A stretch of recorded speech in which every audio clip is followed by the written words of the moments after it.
안녕하십니까? 10월 13일부터 17일까지 전 세계적으로 다양한 분야에서 중요한 뉴스들이 있었습니다. 세계 정치, 경제, 기술, 사회 분야별로 핵심 이슈를 정리해드리겠습니다. 첫 소식은 중동에서 찾아온 평화의 움직임입니다. 지난 2년간 이어진 이스라엘과 팔레스타인 분쟁이 휴전 국면에 들어섰습니다. 특히 하마스는 남아있던 이스라엘인 인질 20명을 모두 석방했고, 이에 맞춰 이스라엘도 약 2,000명의 팔레스타인 수감자들을 풀어주며 포로 교환을 완료했습니다. 이집트 샤름 엘 셰이크에서 열린 정상회의에서 미국의 트럼프 대통령과 각국 지도자들은 가자지구 전쟁 종식을 위한 협정에 서명했는데요. 다만 베냐민 네타냐후 이스라엘 총리는 유대교 휴일을 이유로 이 역사적인 서명식에 참석하지 않아 눈길을 끌었습니다. 트럼프 대통령은 이스라엘 국회를 방문해 중동의 새로운 새벽이 왔다며 전쟁 종식을 선언했고, 향후 가자지구 재건과 평화 정착을 위한 다자 협력을 약속했습니다. 다음은 우크라이나 전쟁 관련 소식입니다. 볼로디미르 젤렌스키 우크라이나 대통령이 워싱턴을 방문해 트럼프 미국 대통령과 회담을 가졌습니다.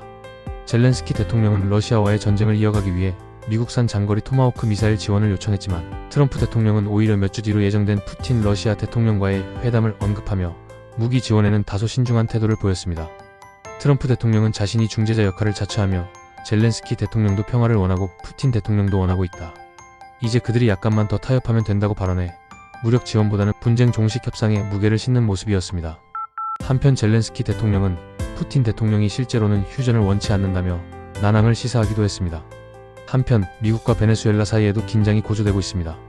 트럼프 대통령은 이번 주 베네수엘라 니콜라스 마두로 정권을 압박하기 위해 미 중앙정보국 CIA의 베네수엘라 내 비밀 작전을 승인했다고 확인했습니다.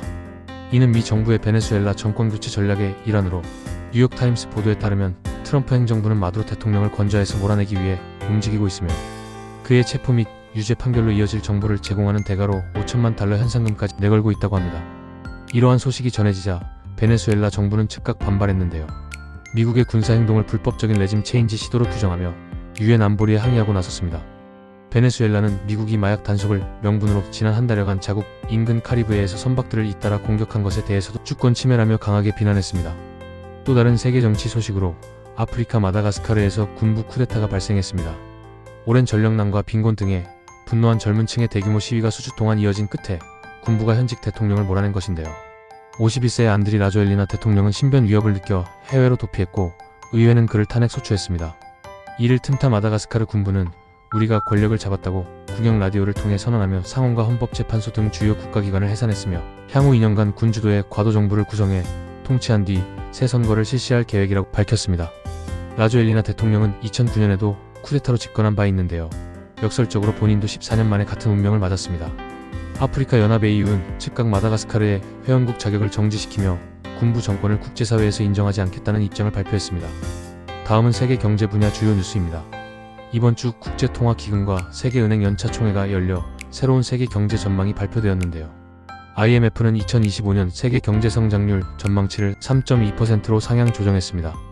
이는 미국과 일부 국가들이 최근 맺은 무역협정들로 관세 충격이 예상보다 완화되고, 민간 부문의 기민한 대응과 AI 분야 투자붐 등이 작용한 결과라고 합니다. 다만 IMF는 세계 경제의 앞날이 여전히 불투명하다고 경고했습니다. 특히 트럼프 미국 대통령이 최근 중국의 최대 100% 관세까지 위협하며 미중 무역 전쟁이 재점화될 가능성이 커진 점을 가장 큰 위험 요소로 지목했는데요. 만약 미중 갈등이 다시 격화되면 2026년 세계 성장률이 기준 전망치보다 최대 1.2% 낮아질 수 있다는 분석도 내놓았습니다. 한편 미국에서는 예산 전국 교착으로 인한 정부 기능 마비, 이른바 연방정부 셧다운 사태가 계속되고 있습니다. 새해 예산안을 둘러싼 의회 내 극한 대립으로 10월 1일부터 시작된 셧다운이 보도 시점으로 17일째 지속되어 미국 역사상 세 번째로 긴 기록을 세웠습니다. 상원에서 임시 예산안을 10차례나 표결에 붙였지만 번번이 부결되면서 당분간 해결의 실마리가 보이지 않고 있는데요. 이에 따라 80만 명에 이르는 연방 공무원들이 일시 해고되거나 무급으로 일하는 상황이 이어지고 있고, 국립공원과 연방법원 일부 기능이 중단되는 등 곳곳에서 행정 공백이 현실화되고 있습니다. 특히 미국 대법원도 예산이 소진되어 이번 주말부터 청사 방문을 전면 중단하고 필수 업무만 유지하기로 하는 등 사법부까지 셧다운의 영향을 받게 되었습니다. 다음은 기술 분야 주요 뉴스입니다. 먼저 인공지능 산업에서 대형 소식이 전해졌습니다. 전 세계적으로 선풍적 인기를 끈 챗봇 GPT의 개발사인 오픈AI의 기업 가치가 무려 $5천억, 약 670조 원에 달한 것으로 평가되었습니다. 최근 오픈AI의 기존 직원들과 초기 투자자들이 보유지분 약 66억 달러어치를 일본 소프트뱅크 등 새로운 투자자들에게 매각하는 거래가 이뤄지며 회사의 평가 가치가 5천억 달러 선에 이른 것인데요. 이는 전 세계 스타트업 중 단연 최고액으로 오픈 AI는 불과 몇 년 만에 급성장하여 세계에서 가장 높은 가치의 비상장 기술 기업이 되었습니다. 올해 상반기에만 43억 달러의 매출을 올려 작년 한 해 실적을 이미 16% 웃돌았고 생성형 AI 열풍 속에 투자자들의 기대가 그만큼 반영된 것으로 분석됩니다. AI 업계 인재 확보 경쟁도 치열한데요. 메타는 AI 스타트업 스케일 AI의 젊은 CEO를 영입해 초거대 AI 개발팀을 신설하는 등 공격적인 행보를 보이고 있어 향후 기술 패권을 둘러싼 기업 간 경쟁이 한층 가열될 전망입니다. 한편 빅테크 기업과 규제 당국의 힘겨루기도 이어지고 있습니다. 구글은 유럽연합 이후에 강력한 디지털 시장법 적용을 앞두고 EU로부터 거액의 과징금을 피하기 위한 개선책을 내놓았습니다. 구글은 그동안 자사 검색 엔진이 구글 지도, 항공권, 호텔 검색 등 자사 서비스 정보를 우선 표시해 경쟁사를 차별한다는 이유로 조사를 받아왔는데요. 이에 대해 검색 결과 페이지에 경쟁 전문 검색 엔진 업체들의 정보 상자를 동등한 조건으로 표시하도록 자사 알고리즘을 조정하겠다는 수정안을 이후에 제출했습니다. 마지막으로 사회 분야 소식입니다. 우선 자연재해 소식입니다. 중미 멕시코에 기록적인 폭우가 쏟아지면서 대규모 홍수 참사가 발생했습니다.